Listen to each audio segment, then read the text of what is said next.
आज मी तुम्हाला कैरीपासून मस्त चटपटीत रेसिपी बनवून दाखवणार आहे तोंडी लावायसाठी। तर मिक्सरचं भांडं घेतलेलं आहे। अर्धी कैरी ही आंबटवाली आहे, साल काढून तुकडे करून घेतलेले। छोटे मोठे आपल्या आवडीप्रमाणे घ्यायचे, जास्त करायचे असले तर अख्खी जरी घेतली तरी चालेल। हे अशा पद्धतीचे आहे। थोडंसं आलं, 7 पाकळ्या लसणाच्या, 2 मिरच्या बघा अशा उभ्या कापून घेतलेल्या आहेत, त्या पण तिखटवाल्या आहेत। काळं मीठ घेतलेलं आहे, 1 चमचा जिरं, 1 मुठभर कोथिंबीर आणि देठासकट घ्यायची त्याची अशी लांबडी देठं पण घ्यायची त्याची। नुसती देठं जरी टाकली तरी पण तुम्ही चालू शकता।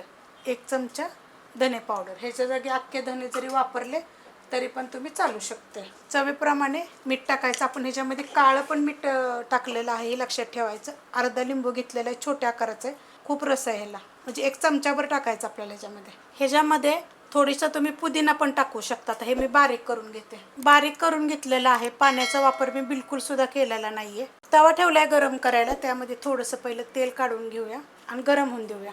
तेल गरम झालेलं आहे, छोटा 1 चमचा टाकायचं जिरं, हिंग पावडर आणि मोठ्या आकाराचे 2 कांदे घेतलेले आहेत। बारीक आकाराचे असले तर 4 घ्यायचे। गॅस आहे मीडियम। कांदा हलकासा पहिला भाजून घेऊया। कांदा हलकासा भाजलेला आहे। आता हा कांदा मी काढून घेणार आहे।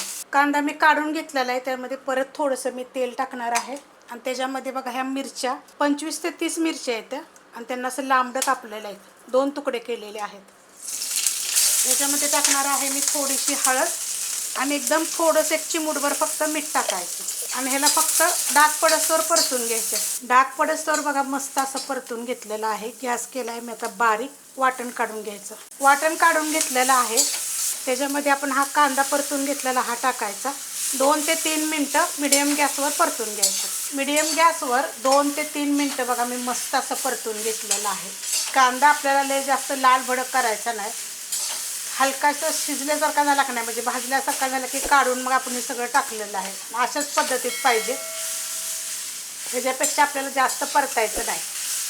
खूप चविष्ट लागतं बरं का, करून बघा। फ्रीजमध्ये ठेवून 8 ते 15 दिवस तुम्ही खाऊ शकता, एकदम चटपटीत। आणि अजून चव वाढवायसाठी थोडंसं पुदिना टाका तुम्ही ह्याच्यामध्ये। कैरीची, लिंबाचा रस, मिरची, खूप एकदम जसं काळं मीठ वगैरे टाकलेलं आहे, एकदम चविष्ट अशी होती। कांदा मिरची करून बघा। रेसिपी कशी वाटली मला कमेंट करून सांगा। रेसिपी आवडली तर लाईक करा, सबस्क्राईब करा, कमेंट करा आणि शेअर बी करा।